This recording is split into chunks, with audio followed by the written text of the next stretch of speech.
Hey everybody, so I'm back for another review of Ready to Love, Getting Intimate, Season 9, Episode 4. So if you're just watching this, one, thank you.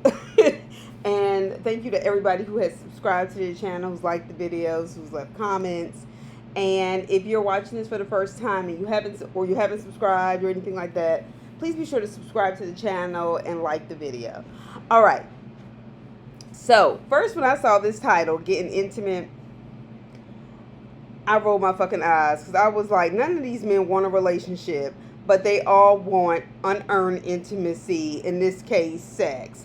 Okay, let the bullshit begin. Okay, but the ladies are in the lounge, and this week they are going to get all up in each other's business in basically their favorite spots and places around the city, and they did a lot of group dates, which honestly I thought was better, because a lot of these men I don't feel safe around, and I'm just watching it anyway. So Tommy brings up fucking poor Glenn. Like, why do you keep bringing up the runner? The man got nervous. We on episode 4, child, please. Anyway, for not showing up. Then they bring Justin in to come and take his spot. Now, Justin is a 34-year-old PE teacher. He is cute.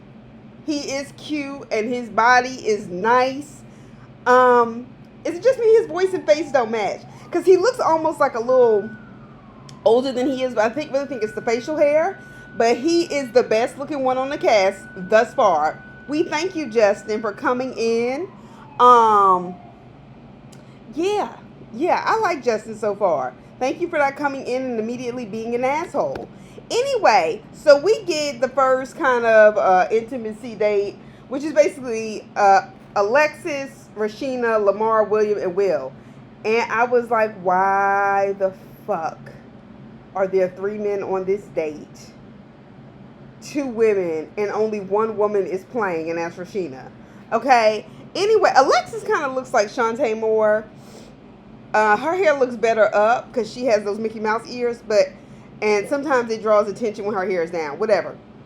So Rashina shows up in this tangerine onesie. Is it just me? And I don't dislike Rashina or anything, but doesn't she look older? I feel like a lot of people on this show are lying about their age. There are a lot of people that look a whole hell of a lot fucking older than they actually are, because Rashina gives me about 45. That's what she's giving me. Not 38. Anyway, so Alexis likes basketball, so this is her way of sharing her interest as a referee. Alexis, why would you invite one other girl to play or fake play against men? I didn't understand that. It didn't look good on Alexis' part. It was given, let me just make some other female feel bad or just uncomfortable, because she seemed like that kind of bitch, and that was confirmed by the end of the episode. Anyway, so Rashina sits down and talks to Lamar and Will, and so she's talking about her relationships, and she was like, they've always been 3+, and here comes Lamar like, oh, threesome. She was like 3+ years. So, I mean, she's obviously somebody who has stayed in longer-term relationships. And I'm sitting up here like, you talking about threesomes. First of all, that's another one, claiming he 32 and knowing he 56. Like, just stop, bruh. Stop, okay? With your 2-time divorced ass. And you disrespectful. You haven't caught on to shit. How you have all these threesomes and you've been married twice? What kind of man like that gets married? I tell you, somebody who's a goddamn mess and a clusterfuck, and we don't need him. Moving on. Then Lamar and Will ask her basically which one she chooses. I think Will asked. And she was like, neither. And she acts like it's a joke, but in the confessional, she was just like, And I was like, Rashina, I respect your decision, because it's the only one that seems to make sense in this whole shebang. All right, Alexis asked Will and Lamar basically what does intimacy mean to them. And I do think we got to see William a little bit different. Not William. But William in this scene, the tall, kind of caramel guy, he seemed to be a little bit more serious, which was nice. But I don't think his goofiness is a problem. I mean, maybe for somebody, but it seemed like he, was kind of being honest about it. But anyway, she sits down with Will and Lamar, and she asks them, so what does intimacy mean to them? And Will says, well, intimacy begins with God.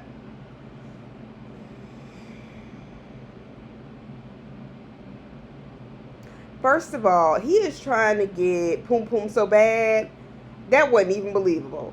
It wasn't, and I don't like when people try to cheapen their faith like that. And miss me. All right, so then Lamar starts running his mouth about sex and text and aggression, and I'm just like, bad. Get at least 6 feet, COVID feet, okay? What the fuck? Anyway, so you can tell Alexis was uncomfortable, despite the fact that we'll get to the end of the episode, she's denying how other women feel uncomfortable, i.e. Koshia. But anyway, he is not serious. Lamar is not serious. I mean, serious about a relationship. And it's just disgusting. It's really disgusting. He's been disrespecting these women left and right. Caucus, ladies, okay? Come together, get rid of Lamar's ass.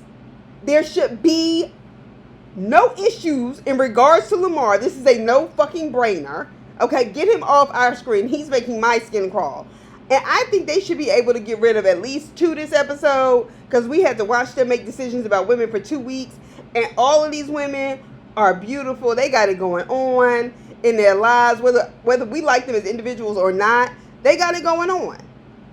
And then they get these kind of like, these raggedy, ugly bastards. Anyway, life of a black woman in America. Child.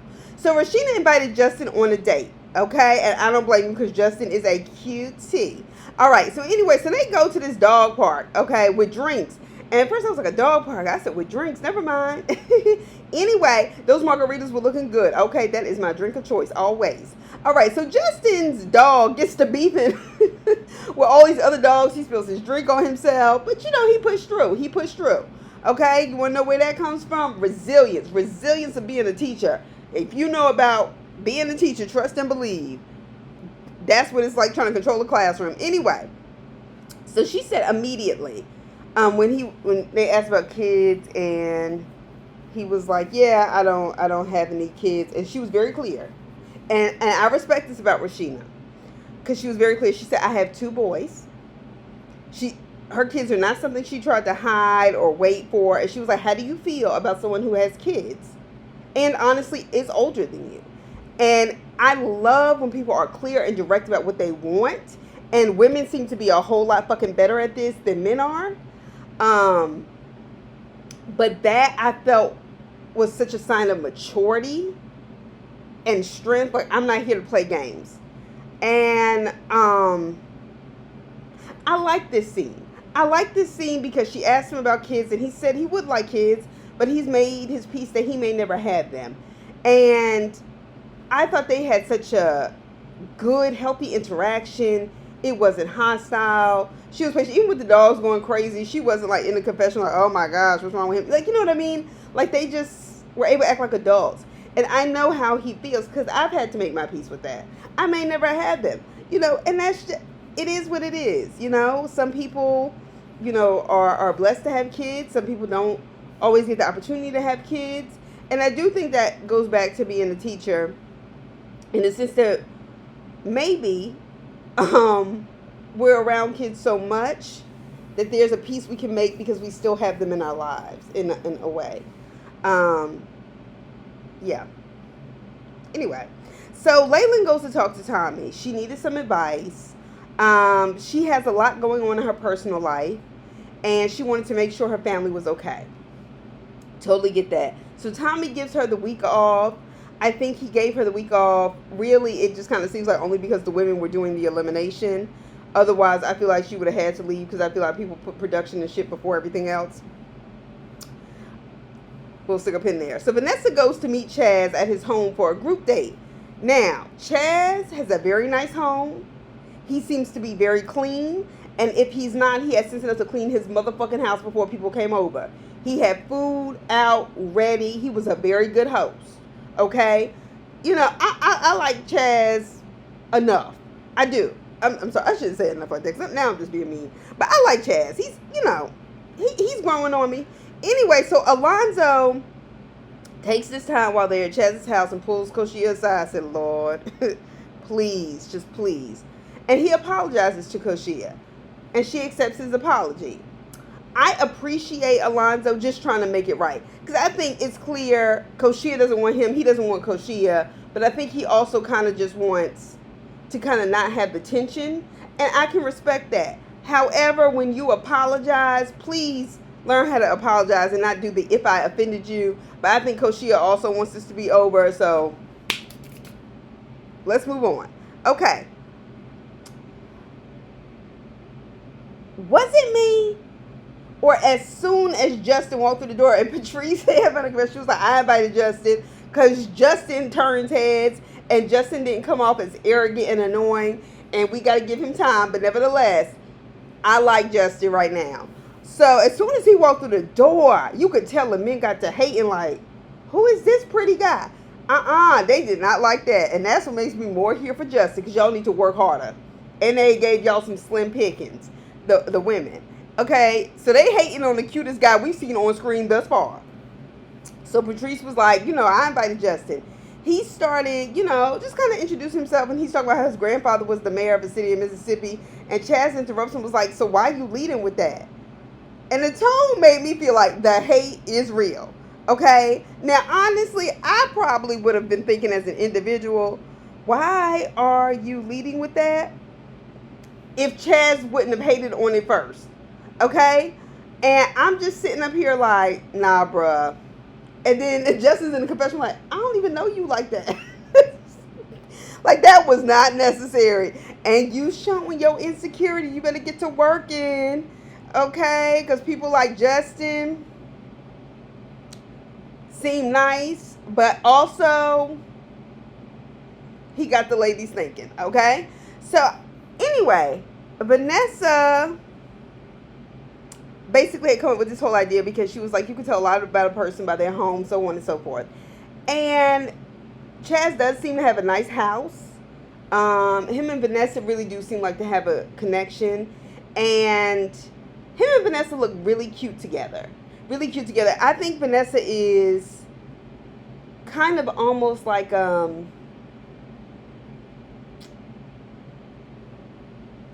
redheaded kid in a family full of blondes or something. And I know it's a bad metaphor, but she's sweet, she's nice, she's a little quiet, and I think she likes who she likes. She's not nasty to people or anything if she doesn't want to fuck with them like that, but you can tell. I at least think she's not the kind that likes to entertain a lot of guys. She doesn't, not because she can't get them, but because that's not her style. I also think Koshia's kind of like that too. I think Koshia doesn't really like to date a whole lot of guys. Or in her case, I think she locked into LaRon very early and is okay with that in her brain. But Koshia then, therefore, is kind of dismissive to some degree of mostly everybody else. Whereas Vanessa still is polite and nice and, friendly. Anyway, so Maya invites Lamar out to show him a piece of her life. She's branding her new product, which is a waist trainer. And all I could think was fat shaming and weight shaming women is a whole industry over and over again. It's always about how we need to make our bodies right for men who are going to disrespect us because they want to disrespect us but make us think it's our fault. Anyway, but Maya looks like a whole Barbie doll. She is very beautiful. Lamar starts talking about how he's a sexual person.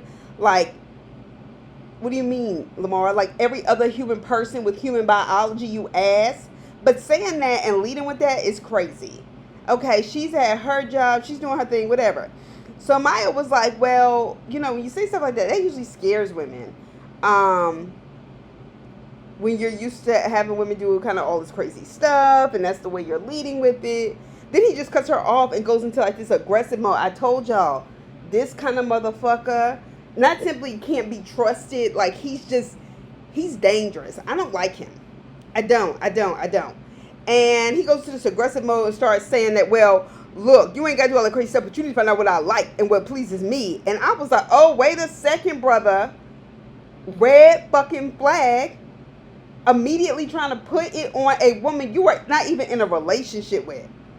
And not contributing to this conversation, only telling women what they need to do, which is part of this ultimate blackmail, gaslighting black women. See, these are all the things y'all do wrong. And so y'all should just be lucky that anybody's paying attention to y'all. And that's like abuse on a larger level. This black woman wrote this article about this years ago. That black women have been abused by black men in general. Because by constantly telling them, these are all the things you do wrong. This is your attitude. That's a problem. This is that and the other. And if you don't, nobody else is going to want you. Which is what abusers say and do. Anyway, if I can find it. Well, I don't know. I guess YouTube I can't. Yeah. I'll try to find it though. Anyway, all of it tells you that he's a selfish, self-absorbed asshole claiming to be 32, a DJ / coach, and we know that he is 56. So he tells her how when he saw her, he wanted to just tongue her down. I said, baby, vote Lamar off the island or push him off. I don't care, but he got to go. Because that made me uncomfortable. Because men like that, you don't know what they're about to do. That's like, just because you think it does not mean it needs to be said. Ever. Anyway, so Maya, Jonathan, LaRon, and Maika go out on a group date. Maika's another one. She's like Rashina. She's clear and direct about what she's looking for, and she calls Jonathan out on the fact that he didn't mention that he was married before, because he's like, my last relationship was like 2020 with my wife. First of all, he's still saying my wife, not my ex. So that would make me go, right. And she was like, wait, you were married before? She was like, essentially because she was like, when she referred to his last relationship as his baby mother, he just kind of accepted that. So, she's just asking questions. He didn't say, oh, we were married before. That was my ex. That was a relationship. And he was like, well, I didn't say I was married, but I didn't say I wasn't either. And I'm like, you want some bullshit. You want some bullshit. I'm starting to hate him so much that I actually didn't even want him to get kicked off this episode. I almost want to wait for them to build a case against him and let him get exposed and embarrassed on this show really, really bad. That's how much I'm starting to dislike him. Maika was asking clear questions. Jonathan keeps pulling this card that he tried to pull with the woman who got kicked off last week. Pulling this card where he doesn't want to focus on the past, just the future. No. The past tells us a lot about the future, says the history teacher. But I'm just letting you know, that ain't gonna work. But he wants to ask women about their past relationships. He's a gaslighter. And where the hell do you get off being entitled to know other people's business and then not share anything? Oh, these men are wearing me out. So LaRon and Maya, they have a good conversation. I kind of like them together. They seem to have a lot in common. Coach Shia, she coming for your man. Anyway, so he explained that he wasn't just a party boy when they were at the table as a group. But he was like, I just feel like when, you get married, you have kids, we have their kids over, people over, and we're grilling and hanging out. That's not the only kind of thing I do. And I was like, I like that. And I'm glad that he didn't get so defensive about it, because this isn't the first or even second time somebody's brought that up. I like that he explained what he meant. And I think that's a good thing too. You keep it interesting, you bring people over, and I'm not talking about interesting like threesomes, but you have fun, you have parties, you have stuff to look forward to. You know what I mean? And I think that's sweet. I like LaRon. I think LaRon is cute. Okay, I kind of like the teddy bear types anyway. And I think he's a healthy flirt. Why do I feel the need to even make that term up? Because I wouldn't want to be left alone with Lamar or Jonathan. I just don't trust them. And then after seeing the flash forward of how he does Alexis, yeah, So the women come to deliberate with Tommy. I was like, this episode went by fast. This was a good episode. So the women came to deliberate with Tommy. Tommy has the easiest job in the fucking world. And he got it by being Steve Harvey's nephew of all people. Anyway, so is it me, or did I mention this already? Vanessa looks so much like Monique from Potomac. Is it just me? Because I kept saying, why does she look so familiar to me? Because she looks like her. Anyway, Laylan is choosing to basically exit the process because she needs to focus on her family, which I completely understand. And I respect her decision, because I think her reasoning was super unselfish for her family and for the people involved. She was like, I just can't give it that. And your family comes first. And the bottom line is Laylan got it like that. Don't worry. Anybody you interested in still got your number in their phone, and we'll be reaching out. Laylan's one of those. Laylan strikes me as the kind who's had her pick and choices, but she ain't gonna just marry anybody. You're gonna be all right. Prayers up for Laylan. So Maya brings up that she and LaRon had a good connection, and Coach Shea jumped in. She was like, I was kind of worried. Maya was like, I was kind of worried about him being like a party boy Wednesday through Sunday, and Coach Shea jumped in and was basically like, I've been down with him. That never bothered me. I thought he was real genuine and said the other. I was like, girl, Maya gave her that hard stare, like, I don't want to catch no attitude in front of these people. But bitch, this is a process, okay? It is not in your lap. So Vanessa brings up she likes Chaz. I like them together. They seem like two nice people. And granted, whatever, they're gonna all date different people. But I think they just look nice together. They really seem like two nice people who can be together. Maika brings up that she is not feeling Jonathan. Maika, thank you. Thank you. Thank you for leading the march, holding the torch to keep the fire on this son of a bitch's ass, okay? Anyway, Maya, Alexis, Vanessa, and the rest of the crew are not feeling Lamar. Please get rid of him.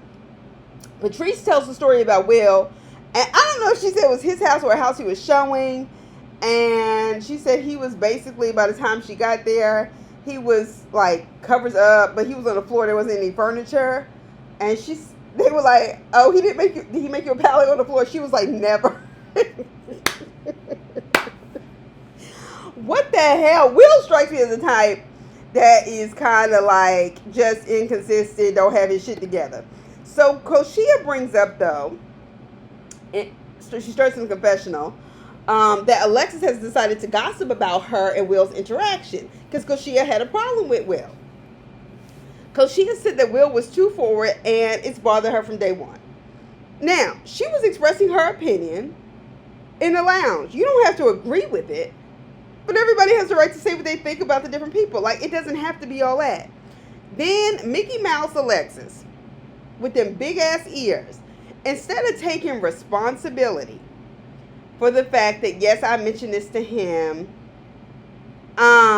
she mispronounces her name and leads with the Kashia, whatever she mispronounced. She was like, first of all, I find it interesting, and black women don't play about that messing up your name, especially once you get to adult. Because let me tell you something, with a name like Salah, I can tell you right now, you've been going through that shit since you were in school with other kids, your teachers, and when you finally get your adulthood up enough, you do not play that, okay? And I don't think Alexis is above mispronouncing it on purpose. Anyway, Alexis, you looking real guilty, baby, the way you reacted. So she said, well, first of all, I find it interesting that Koshia has a problem with every man. Let me tell you something. When she started off like that, I said, this is a pick-me bitch. She is still very gorgeous. I was like, she's a pick-me bitch. I knew it. And she was like, well, Will didn't do any of those things to me. I didn't have any of those problems. Because men know who to play with. Let me tell you something about that mentality. Okay? Not only is it a pick-me, but it's famous last words. Okay? He didn't disrespect me, so it's you. It's the same kind of mentality that somebody's in an abusive relationship with a man, and then it's because you put up with it. Men only do what you allow them to do. The fuck? What are you talking about? You know how many women have been killed trying to escape abusive relationships, marriages, so on and so forth, with these fucking violent psychopaths? And because violence against women is not taken as a serious crime of assault? they get to roam the streets over and over again and really stalk. I'm not talking about play around stalk. I'm talking stalk these women and threaten to kill their children and take them away from them. Get the fuck out of here. You that kind of bitch. And looking at the flash forward, when Jonathan pulls you all up on him and stuff, and that makes you uncomfortable. Let's see how you talk about it then. Where is this coming from? I hate this. What is this? The government is listening. Anyway, so bitch, get the fuck out of here, Alexis. Koshia started crying after she had gone off and she was like she was going to whoop her ass. And I was like, okay. I said, Koshia, you a sensitive thug. Anyway, when I get angry though, and I've been holding it in because I know the fact that Alexis was gossiping about her and nitpicking at her, I can blow up and get teary-eyed or cry like that too. But this is why I appreciate Maika. She had her back, and she was making it clear to Alexis that just because you didn't have a negative experience doesn't mean that's not true for her. And how men treat other women previously, how they talk about women, all of that is part of their character. So miss me with the pick me bullshit. Anyway, Alexis is giving, they take Will and Lamar out. So Alexis is giving Will the information and essentially back on that pick me shit. Well, look, the women said they feel like you're still in the lustful stage. I didn't say that about you, but I feel like you have another narrative. She comes in and starts telling that a lot of people are challenging the fact that maybe you even own things. And then I'm just sitting up here like,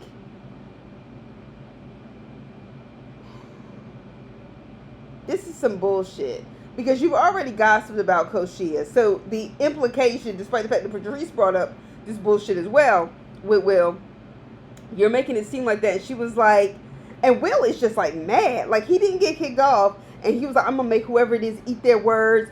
He don't deal with rejection well.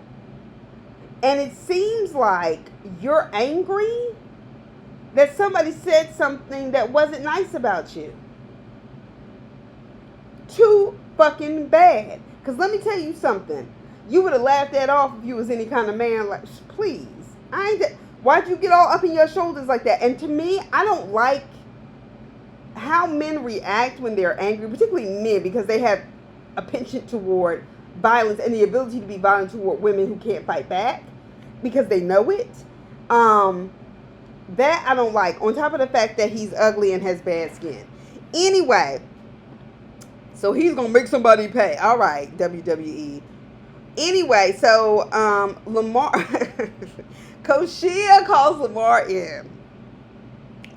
I don't know why this was funny to me because I feel like Koshia couldn't wait to put Lamar off. She handled it well, but I'm just saying from previous experiences, I feel like she really wanted to do this. Like she went just like this when Tommy asked who was going to win. So anyway, Lamar came in and he starts telling Koshia, like he's a challenger. I'm going to challenge you, this, that, and the other. I'm like, who do you think you are? Who? Then he acts like he called Koshia to sit down. And in fact, Koshia called him. So I'm going to need you to humble yourself, sir. And he's telling Koshia how he feels about how the women need to be more open. And I said, baby, you do realize this is the other way around, right? You're not supposed to be giving Koshia. All you're doing is confirming why they kicked you off. So Koshia tells him that the women think he's not ready to love. And he was like, first of all, change the tone of your voice. See that? That right there? I told you about Lamar. He been divorced twice. He 32, been divorced twice. Get the fuck up out of here. Then he goes on, and she was like, you know what? Okay, Lamar. She was so mean. Because let me tell you what I'm not going to do is argue with nobody in fucking public. That shit has always been Trade A Class A to me. My mother raised me better than that. You don't argue with nobody in public like that. You go home, like when you disagree, even with your family, like you have your family's back in public and you go home and you deal with that, but you don't do that shit in public. So to me, when people start getting loud and stuff like that, I am so embarrassed. I will get up and leave. I will not talk to you for a long time unless you reach out first to me and you apologize profusely, because I am very clear about that. Okay? And because she was me, I would have gotten my stuff and walked out. But she picked up them roses, and I was like, girl, you should have left them roses on the table. Fuck him. But he was like, oh, bring my roses back. And I said, nope, I'm glad she did pick them up. Them $6 he spent on them roses, I would have made sure I threw them out right in front of the restaurant door so he would know I didn't give a damn about him. So when he walked out, he would see it. I can't. Lamar, goodbye. Goodbye. And may every woman watching this spread the word on why you should never be dated. And maybe you should go and be honest with yourself, because I think you like men anyway. I'm being for real, for real. Anyway, that's just my take on Ready to Love. Be sure to like the video, subscribe to the channel, and I'll talk to y'all soon. Bye.